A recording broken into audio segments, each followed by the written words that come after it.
Salut tout le monde, j'espère que vous allez bien. On se retrouve aujourd'hui pour une nouvelle vidéo jeu de société et aujourd'hui je vous parle de Peanuts Club. Alors c'est un jeu pour 3 à 6 joueurs à partir de 800 pour une partie d'environ 20 minutes. Allez, j'ouvre la boîte, je vous montre la mise en place et je vous explique les règles du jeu. Du coup, Peanuts Club, c'est un jeu d'enchères et le but c'est de repartir de cette vente aux enchères avec le plus de lots possible. Alors, par contre, petite particularité, pour ces enchères, on ne paye pas qu'en dollars, on peut payer aussi en dollars, en chameaux ou en cacahuètes. Ensuite, bien sûr, pour participer aux enchères, il faut être un de ces personnages qui vous permettra en fait de dire de quelle couleur vous êtes. Et bien sûr, il nous faut des lots à gagner. Donc, vous voyez, il y a un joli petit paquet d'enchères.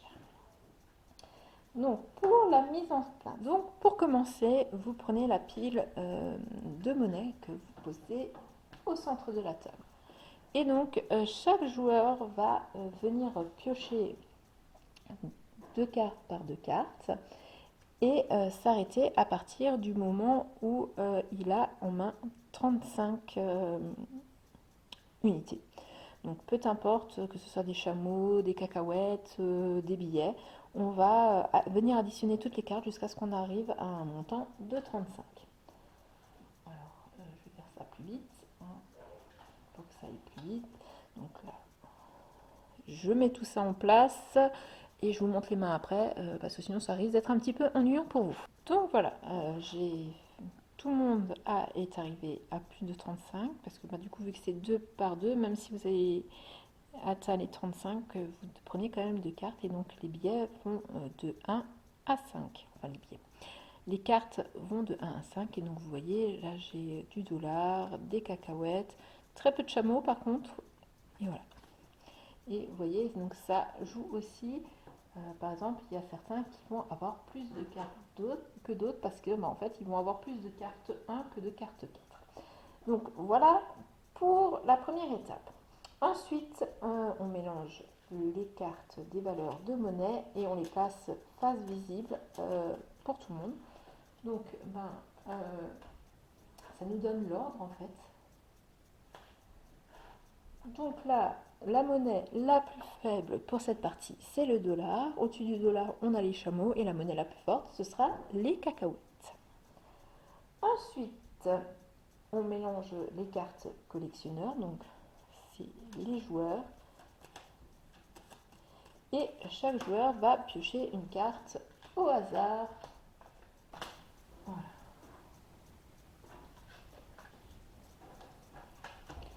Et du coup, il va prendre les jetons correspondant à sa couleur. Donc ici, les jetons rouges. Là-bas, je dirais que c'est orange.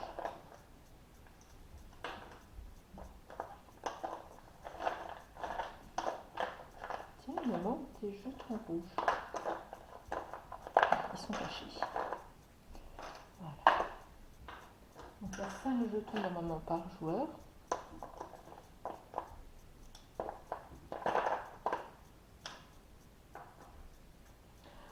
Donc on les pose comme ceci. Donc c'est des pouvoirs qu'on va avoir, qu'on va pouvoir utiliser. Donc les 5 jetons, à partir du moment où je l'aurai utilisé, je le retournerai comme ça, je sais que j'ai utilisé ce pouvoir et que je ne peux plus l'utiliser. Ensuite, on mélange les cartes objets. Décidément, toujours autant de mal à mélanger. Je pense que je vais m'offrir un mélangeur de cartes. Donc il y a une carte spécifique. En fait, cette carte-là, quand elle est retournée, permet en fait à tous les joueurs qui ont, par exemple, on va dire que j'ai utilisé 3 pouvoirs, quand cette carte apparaît, hop, ça remet tous mes jetons en place. Donc elle est glissée dans la pile comme ça au hasard. J'ai oublié de vous dire, les cartes de monnaie ne restent pas au centre, je les ai oubliées.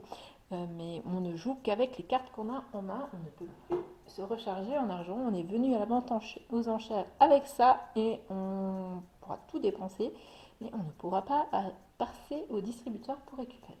Donc on met les cartes au milieu. Et donc vous voyez, là par exemple, c'est une carte avec un dos qui a un 3. Du coup, je vais retourner. Donc j'avais un 3, donc j'ai retourné 3 cartes et on enchérira. Du coup, pour le lot, on ne pourra pas, moi je veux, on peut pas dire moi je veux le fauteuil, quelqu'un les boules de cristal et quelqu'un d'autre une île désert, c'est le lot complet. Donc voilà, la mise en place est faite, il est temps de passer aux règles de jeu. Donc vous avez pu remarquer qu'il y a des petits jetons sur les cartes. Alors il y a des cartes, il y a des petits traits, donc ça permet aussi de... Ça veut dire qu'il y a des cartes qui vont ensemble. Vous avez vu, moi je suis une historienne, donc j'ai l'emblème rouge. À côté, il a l'emblème vert et en face, il a l'emblème jaune. Donc du coup, ça nous rapportera des points en fin de partie. C'est par lot de 3 symboles identiques sur les cartes que vous possédez. Et après, bah, du coup, quand on fait les cartes qui ont ceci, ça permet de faire des enchaînements. Et du coup, ça permet de gagner un point supplémentaire. Bien sûr, le joueur qui remporte la partie est celui qui a le plus de points en fin de jeu.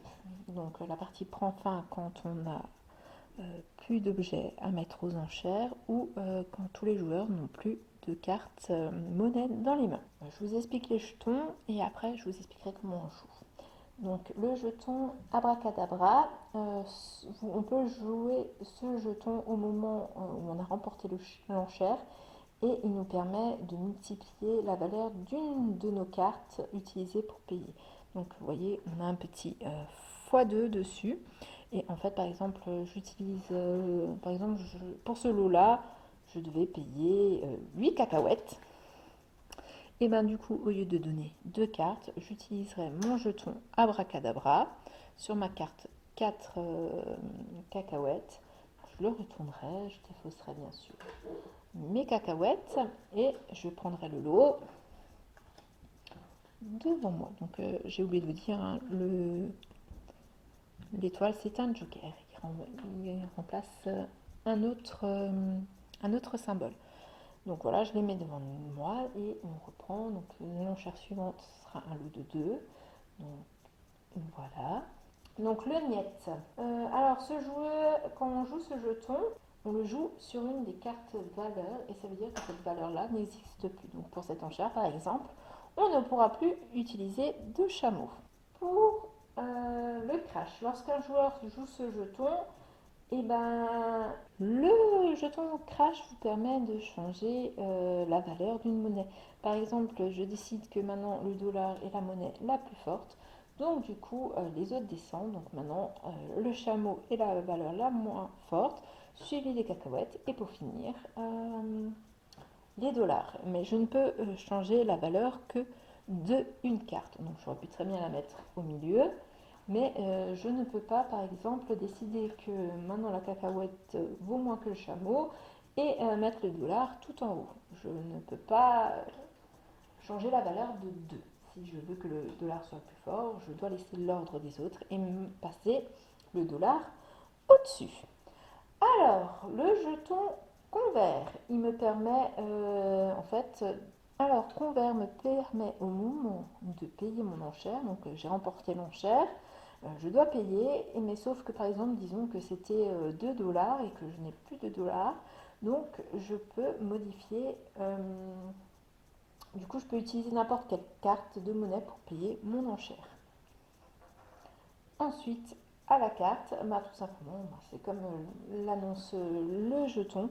Ça veut dire que la carte de monnaie n'a plus la valeur du chiffre qu'elle a au-dessus, mais que par exemple, là, donc, vous voyez, ce ne sera plus, cette carte ne vaut plus 5 cacahuètes, mais plus qu'une cacahuète. Donc par exemple, si cette enchère euh, est à payer à la carte et que l'enchère gagnée est de 6 cacahuètes, je devrais donc me défausser de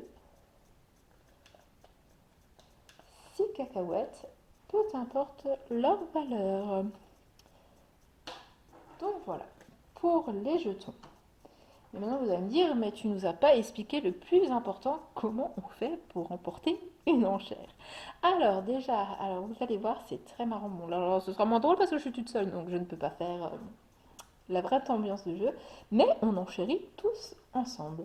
Donc on va commencer, par exemple l'enchère, bon bah hop, c'est la monnaie la plus basse, c'est les chameaux, donc on va commencer par les chameaux. Moi je vais dire, donc je n'ai pas besoin de montrer les cartes hein, que j'ai en main, les autres joueurs ne doivent pas forcément connaître, ne doivent pas connaître mon jeu. Par contre, je n'ai pas le droit de bluffer, je dois toujours être en mesure de payer ce que j'annonce pour mon enchère. Donc je vais commencer, je vais dire deux dromadaires. Euh, en face, ils vont voir aussi, donc ils vont parler en même temps que moi. Ils vont dire, bah non, moi trois dromadaires. En face, il va me dire non, quatre. Et puis bah moi, vu que j'ai pas d'autres dromadaires, je vais dire bah une cacahuète. Vu que c'est plus fort, bah, voilà, je suis toujours. Donc quand on change de monnaie, on peut repartir à un. Par contre, je suis toujours après obligée d'enchérir à un chiffre supérieur. Et par exemple, si je dis une cacahuète et demie, je devrais, vu qu'il n'y a pas d'ennemi, payer deux cacahuètes et la ennemie que je n'ai pas donnée sera perdue. Donc ça n'a aucun intérêt de faire ça. Par contre, si je décide de payer 4 cacahuètes pour ce lot et que donc on enchérit et qu'au bout d'un moment, moi je dis 4 cacahuètes et que personne d'autre va aller au-dessus, on va tout simplement dire une fois, deux fois, trois fois, adjugé vendu. Par contre, n'importe qui peut intervenir et dire un, 2, 3, adjugé vendu.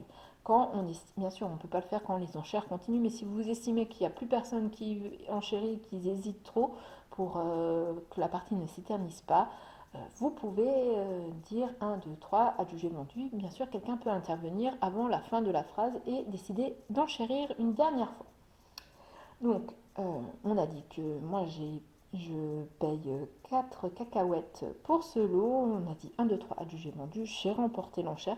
Sauf que, on va dire que je n'ai pas la carte, hein, vous ne la voyez pas.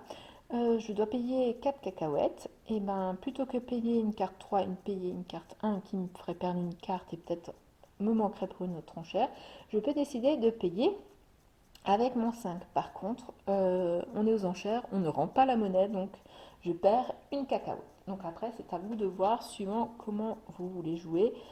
Si vous prenez le risque de jouer plutôt deux cartes pour payer ou de perdre une unité de monnaie. Après, n'oubliez pas que pendant les enchères, donc abracadabra sert pour payer et convertir aussi, tandis que Niet, Crash et à la carte, eux, se passent au moment des enchères. Donc je reprends, on est dans notre enchère, donc on est monté jusqu'à 15 chameaux, sauf que bah, moi j'ai pas de chameau et que je veux garder précieusement mon chameau, mais que j'ai pas envie de forcément de trop monter. Je peux dire Niet, on n'utilise plus les chameaux et on passe aux cacahuètes. Alors on peut passer aux cacahuètes sans dire niet, mais vu que les autres ont beaucoup de chameaux et que moi j'en ai pas, ça risque de les embêter de monter sur les autres. Donc voilà.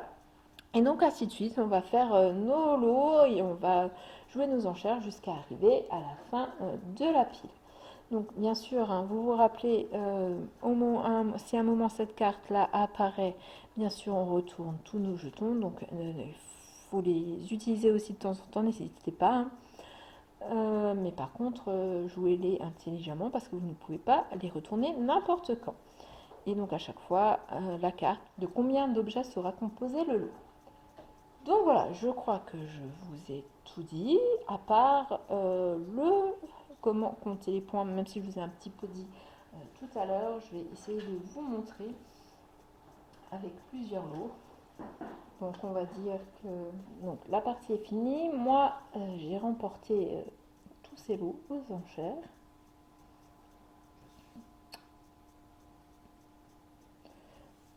Voilà.